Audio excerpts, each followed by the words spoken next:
como você exerce quem você quando tá ali com o outro, seja em qual tipo de relação for, de acordo com o poder que você tem sobre ele. Todas as relações, todas as trocas são, de alguma forma, eu poderia usar isso de diversas, com algumas metáforas, mas digamos que a questão da competição, jogo de poder, todo mundo joga com o que tem, cada um tem suas ferramentas. E observe quem você é nas suas relações, se você acha que você tem poderes, se você acha que tem coisas que pode meio que controlar e ter aquela pessoa de alguma forma pra você, pra te dar alguma coisa, né? Que dizem que não existe amor. Tá todo mundo buscando alguma coisa em alguém. Gente, tudo é racionalização, forma ingênua, forma mais racional de enxergar as coisas, né? Acho que vocês percebem isso.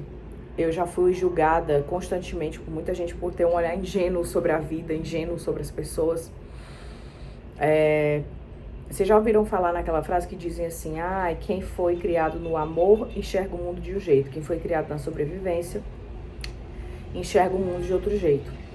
Eu concordo com isso, porém isso é relativo, porque eu já conheci muitas pessoas. E o que é de fato ser criado no amor? O que é de fato ser criado na sobrevivência? A gente tá falando disso em aspectos financeiros, estruturais, emocionais, né? Tudo isso. Mas a pessoa que nasceu ali já na selva e tendo que... Tem gente que nasceu em berço de ouro materialmente, mas nasceu numa selva emocional, tendo que sobreviver a terrores psicológicos. Já teve gente que nasceu na selva material, num lugar pobre, a favela, por exemplo, mas teve, de alguma forma ali, uma estrutura emocional de proteção, de segurança, de construção de autoestima. Percebe? Que não estava tanto instinto de sobrevivência, mas estava porque estava num ambiente externo ali. Já o outro estava num ambiente confortável, bom, luxuoso, mas emocionalmente estava numa selva. Ambos estavam com o sistema nervoso desregulado. Gente, eu tô vendo muita pauta sobre isso, né, do sistema nervoso. Inclusive, tem aqui. Eu comprei essa coleção da Metafísica da Saúde, que separa todas as nossas... os nossos sistema nervoso, sistema ósseo e articular, sistema endócrino e muscular, sistema circulatório, urinário e reprodutor, sistema respiratório e digestivo, Metafísica da Saúde. Porque a metafísica, ela defende isso, né? Que vão ler, vão pesquisar. Eu vou só jogando aqui, vocês depois peguem as viagens que eu fico jogando aqui para pesquisar e se aprofundar mais sobre. Mas partindo do pressuposto de que nós somos resultados, tudo que aparece, que se manifesta na gente como doença, é resultado das nossas emoções, daquilo que está acontecendo aqui. E que se a gente está gerando, a gente pode gerar, está gerando a doença, a gente pode gerar a cura pelo poder da mente, né? Pela capacidade que a gente tem. Falei até um pouco disso no vídeo passado. Então, a partir do momento em que o sistema nervoso, nosso corpo, a gente entende o nosso corpo de uma forma mais científica, biológica, química, né? A gente percebe que é muito interessante, mas não dá para se apegar só a esse aspecto. Aí eu venho até, inclusive, para uma das, acho que talvez a mais, questão filosófica, embate filosófico da existência humana, ciência, racionalidade e subjetividade, misticismo, o etéreo, a intuição e a razão, né? Como a gente viaja nisso, né? E é uma briga. Eu nunca vou esquecer uma prova que eu tive da faculdade, da cadeira de filosofia, da disciplina de filosofia, no início da faculdade, a graduação de jornalismo, e era essa máxima. E eu escrevi, eu lembro da minha sensação de escrever sobre isso, que um justifica o outro. E eu queria até aproveitar para indicar um livro que se chama As Cartas de Cristo. As Cartas de Cristo, acredita-se, é um livro que nunca foi divulgado quem escreveu, mas é um livro que é divulgado com a pretensão... Eita, me desconectei aqui, volta. Sabe quando você tá falando e de repente vem uma coisa... Eu tava falando, viajando aqui na coisa espiritual, de repente veio uma coisa da Matrix, do meu trabalho, uma coisa que eu tenho que fazer, será que eu respondi não sei o que? Será que eu fiz tal coisa? Veio assim, ó, bum, pensamento intrusivo. Resumindo, fica a indicação das Cartas de Cristo, que é um livro que fala supostamente com a consciência crística passando com um outro olhar os pensamentos, as lições de Cristo, tá? É muito interessante, é muito legal, vale a leitura. Agora eu tenho que resolver o que eu tenho que resolver, mas deixa eu terminar esse vídeo. Sistema nervoso desregulado, pronto. Às vezes, o saudável, para você regular o seu sistema nervoso, ele tem que desregular. Para você entender certas coisas, você tem que viver. Não dá pra ficar... Gente, eu já entendi. Ai, que libertação que eu vivi recentemente, de entender que eu não vou me iluminar nessa existência. De que eu não vou ser... Ai, meu Deus, tá bom, mulher, de ficar tão neurótica tentando fazer tudo. Porque meu amor é estar na Matrix sem ser da Matrix. Estar com eles sem ser um deles. Esse é o... Pixa. Sabe o grupo do sem grupo? Que é aquela pessoa que... Eu costumo dizer que eu vivo a minha bolha, eu tô sempre comigo mesma, isso foi uma coisa que eu desenvolvi, estando nas bolhas que eu ando. Então, assim, eu faço parte de grupos, eu tenho vários grupos de amigos e tudo, mas eu não sou de um grupo. Eu tô sempre passeando entre os grupos, porque eu sou, no geral, eu tô aqui comigo. E é dentro da minha bolha, pra uma pessoa ficar ali convivendo comigo, ter uma relação íntima de convívio comigo, pra estar dentro da minha bolha, tem que ser alguém, meu amor, muito... Porque é aquela coisa, não se meta na minha lombra. Eu acho que relacionamento é uma coisa muito diagosa, porém muito boa, mas que a gente tem que ser seleto, porque quanto mais a gente sabe o que a gente proporciona de bom e de ruim, claro, óbvio, e é ruim a gente machucar as pessoas, né? É ruim a gente causar dor nas pessoas, então, quando a gente tá com alguém, eu acho que a gente sabe o que a gente oferece pra gente. O que eu, Larissa, ofereço pra mim? Hoje eu tô muito cada vez, sim, mais nesse foco de me amar, me tratar bem, né? De uma forma mais compassiva, mais querida e ter boas referências do que eu mereço em relação a isso, mas sem viajar e querer ser um egoísta mimadinho de eu mereço tudo de bom, eu quero alguém que me dê tudo de bom. Eu tô dando tudo de bom pra mim mesma? Qual é o feedback que eu recebo das pessoas com quem eu me relaciono, com quem eu deixo entrar nessa minha bolha íntima, na bolha da Larissa? O que essas pessoas me falam? E aí é que vem, é muito desafiador, né? Nós somos pessoas, eu tenho meus defeitos, eu tenho minhas toxicidades, todos nós temos.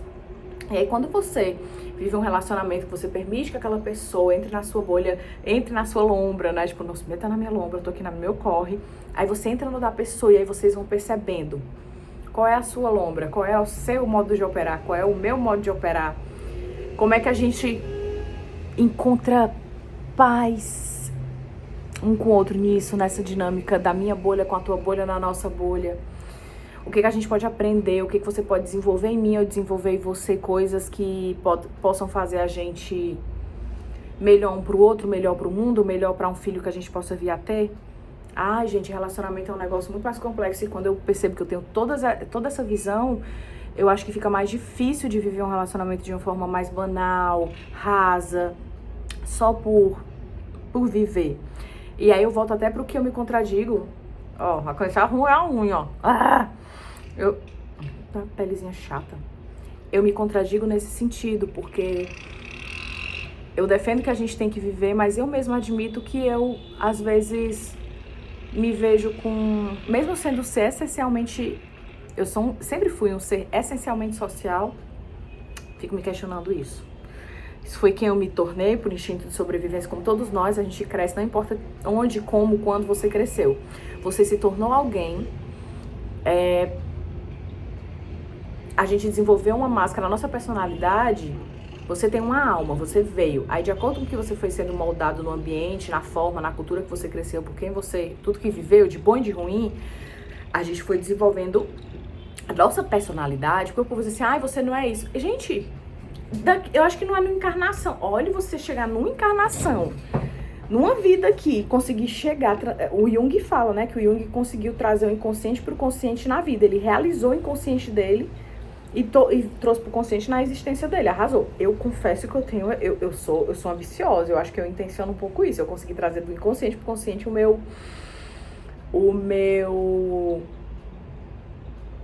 a minha realização, sabe?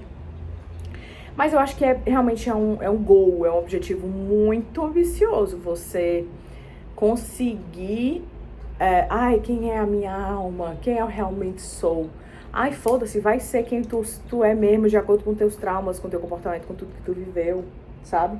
E aí vai entendendo. Só que a questão é que a gente não quer sofrer, né? O que a gente quer da vida? A gente quer bem bom, mas euzinho na chupeta. Recentemente eu ouvi uma frase que dizia, né? Na vida tem duas opções.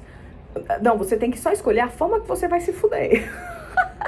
Porque todos os caminhos que a gente escolhe na vida, todos vão ter...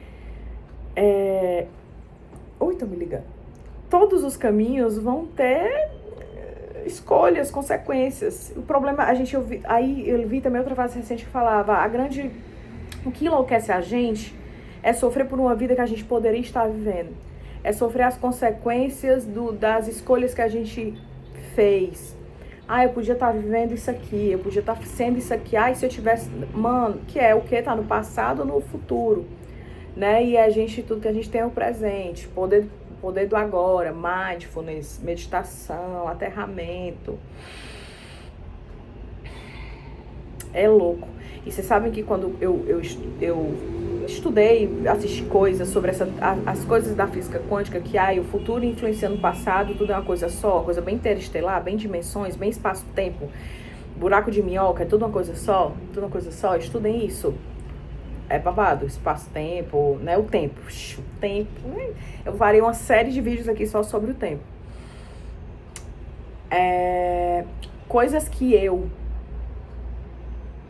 tive hiperfoco na minha vida, em alguns momentos, eu precisei no futuro.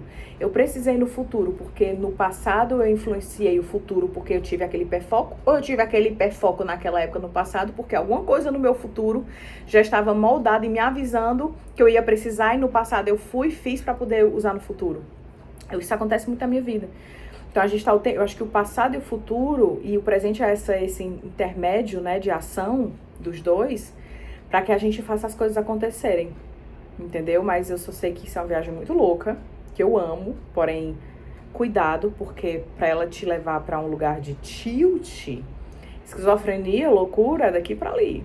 Glória a Deus, eu tive meu Deus, muito obrigada pela bênção de ter faculdades mentais saudáveis, naturalmente.